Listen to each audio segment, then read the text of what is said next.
राधे राधे। जय हो अहोई माता की।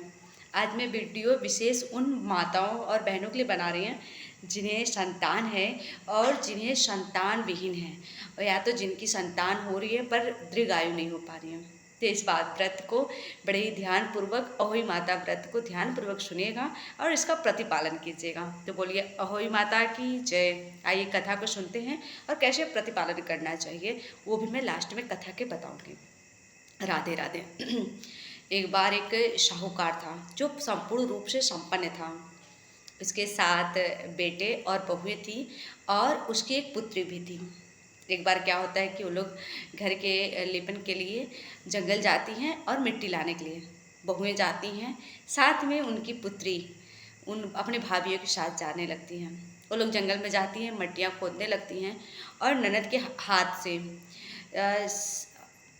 स्याऊ माता की जहाँ पे गुफा था वो ध्यान नहीं देती और वहाँ पे मिट्टी खोदती है, जिसकी वजह से स्याऊ माता की बच्चा जो होता है उसको चोट लगने से वो मृत्यु हो जाता है। तब तक स्याऊ माता आ जाती है।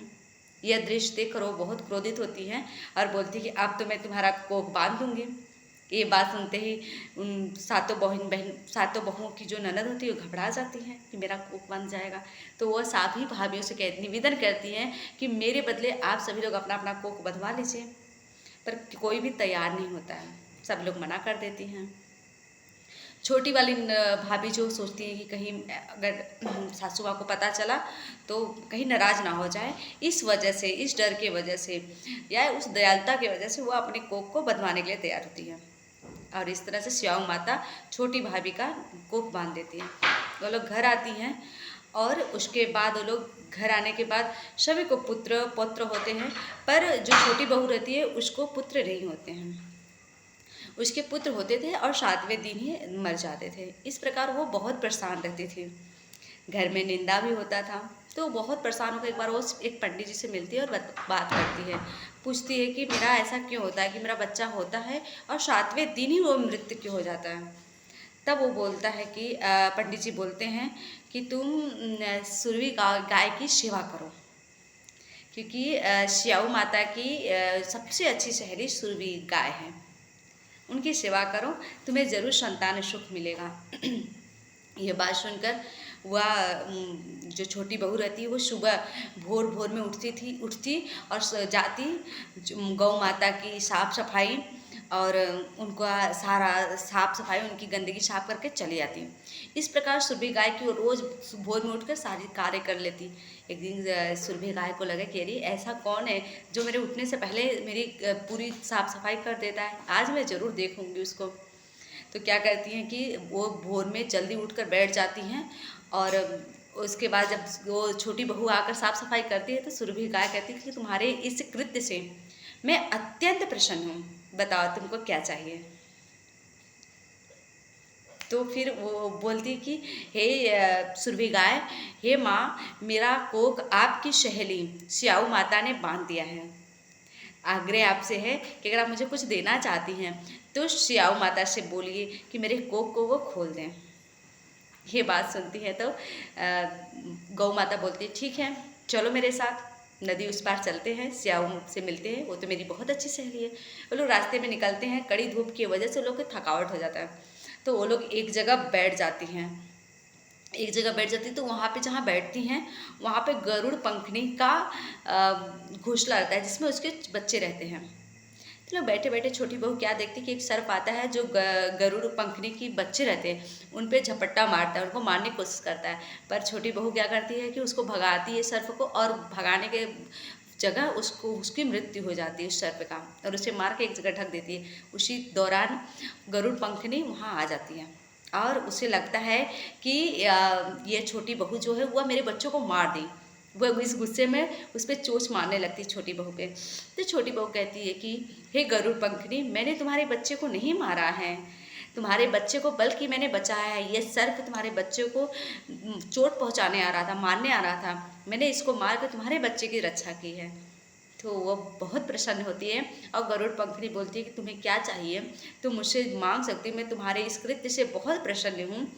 तब वो बोलती है कि हे गरुड़ पंखनी, मुझे हम सब दोनों को वो नदी उस पार जाना है, क्या आप पहुँचा सकती हैं? तो बोली बिल्कुल।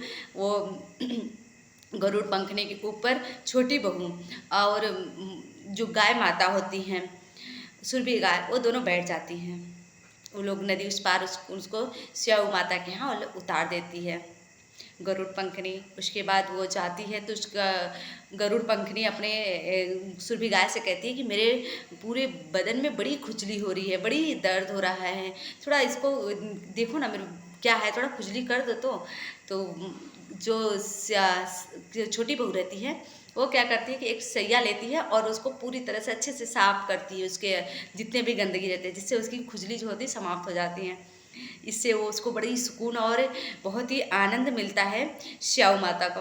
तो वो बोलती है छोटी बहू से कि तुम्हारी इस कार्य से, जितनी बार तुमने मेरे देह पे शैया किया और मुझे आनंद और मेरे दर्द से छुटकारा दिया है, मैं तुम्हें आशीर्वाद देती हूँ कि तुम्हारे 7 पुत्र और 7 बहुएं होंगी, तुम सुख पाओगी। तो वो हाथ जोड़ के आती हैं स्याऊ माता के पास और बोलती, माँ मेरे तो एक भी बच्चे नहीं है। वो बोली कि मेरा कहा हुआ कभी झूठ हो ही नहीं सकता। वो बोली सच्ची माँ, मेरा तो कोई संतान नहीं है, क्योंकि मेरा कोख तो आपके यहाँ बंधा हुआ है, तो मेरे संतान कैसे होंगे? तो स्याऊ माता कहती, तुम तो बड़ी चालाक निकली, तुम ऐसे आकर मांगते तब तो नहीं देते, लेकिन अभी मेरा वचन हो गया है और मेरा वचन खाली जाए तो मैं धोबी घाट की कंकड़ बन जाऊं। अब मैंने बोला है वो तो होगा, तुम घर जाओ, देखो तुम्हारे घर भरा पूरा रहेगा। ये आशीर्वाद देती हैं। बहुत छोटी बहू अपने घर आती है तो क्या देखती है कि उसके 7 बेटे 7 बहुएं घर में बैठे काम धाम कर रहे हैं। और तब उसको याद आता है कि स्याऊ माता ये भी बोली थी कि घर जाना तो सप्तमी अष्टमी की, अहो अष्टमी की तुम 7 चूल्हा बनाना और कढ़ाई करना, हलवा बनाना, पूड़ी बनाना, और अहो अष्टमी माता का तुम अच्छे से विधि पूर्वक व्रत को करना। आओ घर आती है, अपने घर में पूजा पाठ करने लगती हैं। फिर जो उसकी बड़ी जेठानियाँ होती हैं वो सोचती हैं कि फटाफट हम अहो अष्टमी की पूजा कर लेते हैं, वरना छोटी बहू अभी रोने लगेगी, क्योंकि उसकी संतान तो है नहीं, हर साल अहो अष्टमी को रोती हैं। तो सारी बहुएं फटाफट अपना पूजा कर लेती हैं, पर छोटी बहू का रोने का आवाज़ नहीं आता। तो अपने घर के बच्चों को भेजती है कि जाओ देखो तुम्हारी छोटी दादी क्यों अभी तक रोई नहीं। जब बच्चे आते हैं तो देखते हैं कि वो तो लेपन कर रही है, सारा सामग्री बना रही है, तो जाकर घर बताते हैं। तो बड़ी बहुएं आती हैं, बोलती तुम्हारा तो कोख बंधा था, फिर तुमको संतान होगा? तो बोले कि अहोई माता जो स्याऊ माता थी उन्होंने मुझे आशीर्वाद दिया है, और ये अहोई माता की कृपा है कि अब मेरे 7 संतान और 7 बहुएं हैं।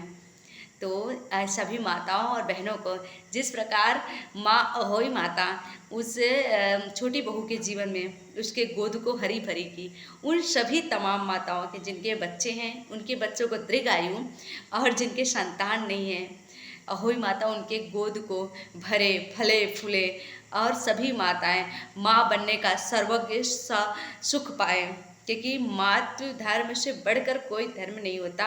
माँ बनना ही जीवन का सर्वश्रेष्ठ होता है एक नारी के लिए। तो अहोई माता सभी के गोदों को भरे रहे, और जिनके गोद भरे उनके संतान सुखी रहे, दीर्घायु रहे, सत्य मार्ग पे रहे। तो आइए इसकी विधि भी बता देते आप लोग को। अहोई अष्टमी का व्रत सुबह में किया जाता है निर्जला, और शाम को अहोई माता का एक फ़ोटो आता है, मैं उसको अपलोड कर दूंगी, आप लोग देख लीजिएगा। उस फोटो को प्रिंट आउट निकलवा कर दीवार में चेप दिया जाता है, और उस पर 7 बहू 7 पोते लड़के होते हैं, और साहूकारनी होती है, और सबको टीका दिया जाता है। अहोई माता को टीका काढ़ा जाता है, उनको हलवे से जुमाया जाता है, और गेहूं के ऊपर दीपक जलाया जाता है। और अहोई अष्टमी की एक माला रहती है जिसमें वो भी मैं आपको फोटो में डाल दूंगी, वो सब आप लोग देख लीजिएगा। और इसका अर्घ जब शाम को पूजा करने के बाद जब तारा निकलता है तो अर्घ देकर इस व्रत का पारण करते हैं। तारा को देखकर जल देकर बच्चे के हाथ से पारण कर लेते हैं, या तो फिर बच्चा नहीं है तो खुद उस पारण करके संपूर्ण रूप से भोजन कर सकते हैं उसके बाद। तो एक कथा सुने, समझे, और जो विचार करें, सबके जीवन में सुख और शांति आए, संतान का सुख सभी के जीवन बने। तो अहोई माता की जय।